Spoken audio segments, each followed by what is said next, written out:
Bonjour à toutes et à tous, bienvenue en direct sur Grand Lille TV, il est 7h30 en ce vendredi 19 janvier. Bon réveil à toutes et à tous en notre compagnie, bon appétit également si vous prenez votre petit déjeuner avec nous et bon courage si vous partez travailler. Un petit point route pour démarrer ce journal. Le trafic se charge et se densifie bien évidemment autour de la métropole lilloise, la 25, la RN 41, la 1, la 23, le secteur des 4 cantons, Villeneuve d'Ascq et les 5 voies de Ronchin vers Lille. Voilà les ralentissements principaux ce matin. Il y a du monde aussi sur la rocade nord-ouest entre Vambrechy et Ouascal, sur la voie rapide urbaine entre Marc-en-Barœul, la Pilaterie et Lille-Est. Soyez prudents et patients au volant. D'autres infos trafic très rapidement. On enchaîne avec la météo à la une de ce vendredi. Un temps plus calme et agréable d'abord annoncé ce matin. Une belle lumière, du soleil, quelques nuages. Puis cet après-midi, de nouvelles perturbations arriveront par l'ouest et apporteront des averses localement, même si le soleil sera toujours bien présent. Les températures, elles seront en baisse. 6 degrés aujourd'hui à Lille, Saint-Omer et à Boulogne. 7 à Dunkerque et à Calais. Prévision météo complète après ce journal. L'actualité sociale avec la suite de l'action des surveillants de prison après l'agression de 4 d'entre eux la semaine dernière. La mobilisation nationale se poursuit malgré la visite ce mardi à Vendin-le-Vieil de la ministre de la Justice, Nicole Belloubet. Ces derniers jours, d'autres surveillants ont été agressés dans les Landes, les Bouches-du-Rhône et en Isère. L'an dernier, l'administration pénitentiaire a recensé plus de 4000 agressions de surveillants par des détenus. Preuve du climat de tension existant dans les prisons. Sur ces images à Annelin, dans la métropole lilloise, les agents se relayent donc chaque jour pour filtrer et bloquer les entrées. Ils demandent plus de moyens, de matériel et d'effectifs, des salaires aussi revus à la hausse. Explication avec un délégué syndical UFAP UNSA Justice au micro de Brieux-Gorchy. Alors déjà, il manque 1500 personnels sur l'ensemble du territoire. Alors, tant qu'on n'aura pas comblé ce manque, on sera toujours dans des conditions obsolètes. Parce que quand on est un agent pour 100 détenus, c'est compliqué de faire de la réinsertion sociale. On travaille avec des conditions de matériel complètement obsolètes. Ici, on a une équipe de sécurité qui est en charge de prendre tout ce qui est les grosses fouilles, les grosses interventions, faire le tour du chemin de ronde. Et ils travaillent avec les moyens qu'on leur donne, mais ridicules. On a un vieux utilitaire. Martine Aubry a présenté ses vœux à la presse hier, l'occasion pour la maire de Lille de mettre en avant la nécessité d'une presse libre en France.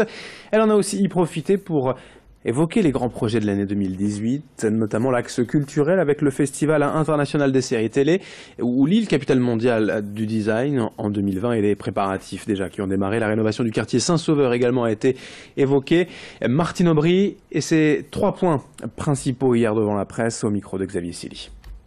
Je parlerai juste des 3 points noirs. L'emploi, même si c'est plus amélioré ici qu'ailleurs, cette dernière année c'est tellement faible que je préfère ne pas en parler. La sécurité, j'ai essayé, mais sans grand succès pour l'instant, et je ne suis pas sûre d'en avoir, d'avoir le même succès avec Gérard Collomb qu'avec Manuel Valls et Bernard Cazeneuve, en le voyant cette semaine. Bon, je ne vais pas dire du mal du ministre de l'Intérieur, hein, parce que j'ai quand même envie d'avoir des policiers et d'avoir cette police du quotidien qu'il m'a promis et sur lequel, pour l'instant, nous ne savons pas si ça donnera lieu à l'arrivée d'effectifs complémentaires. On voit bien qu'aujourd'hui, le problème, on a la chance vraiment de travailler main dans la main avec le préfet, le DDSP, le procureur de la République. Quand on voit les résultats, là, depuis qu'on a les CRS que j'avais obtenus avec beaucoup de difficultés, les résultats qu'il y a eu à Moulins, ce qui se passe actuellement à Fives, à Oisem. Bon, évidemment, si on en avait 2 fois plus, ça pourrait avancer beaucoup plus vite. Mais on voit qu'il y a un travail de fond qui est fait. On ne se contente pas d'arrêter les petits dealers. Ce sont des trafics entiers qui sont arrêtés jusqu'à la tête. Et c'est ça qui est véritablement important. Et puis la propreté, je l'ai déjà dit, il y a des mesures qui vont apparaître dès le 1er février.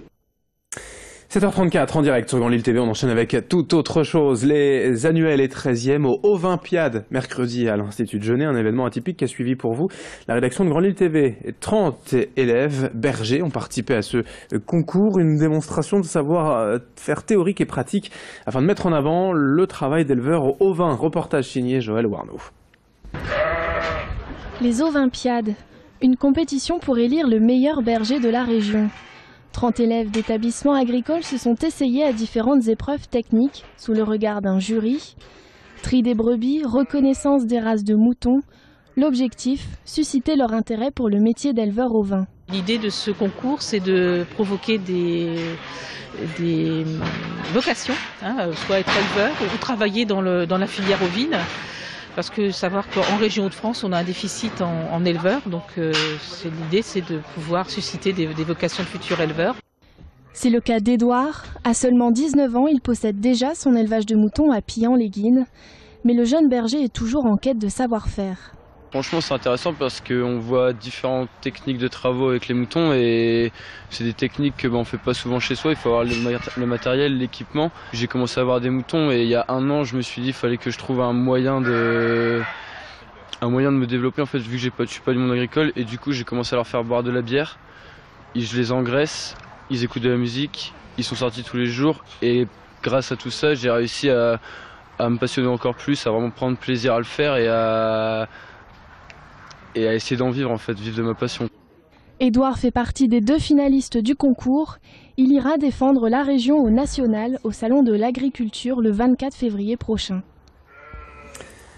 On termine avec le programme sport de ce week-end et dès ce soir, d'abord en volleyball, en Ligue A, le TLM Tourcoing reçoit Rennes à l'espace du Mortier du complexe Léo Lagrange. Et ce soir donc à 20 h à Tourcoing.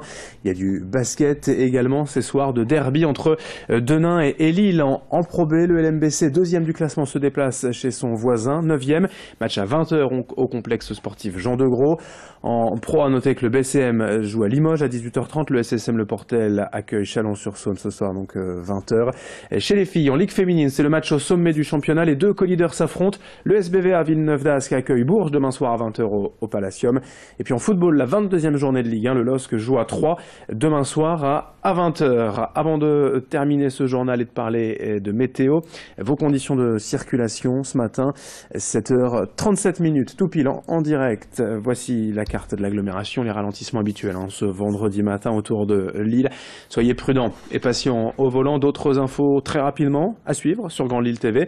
Et vos prévisions météo, bien sûr, dans une poignée de secondes. Et à 7 h 45, une nouvelle édition du journal de la rédaction, édition régionale. Vendredi 19 janvier, 7 h 37, voici vos prévisions.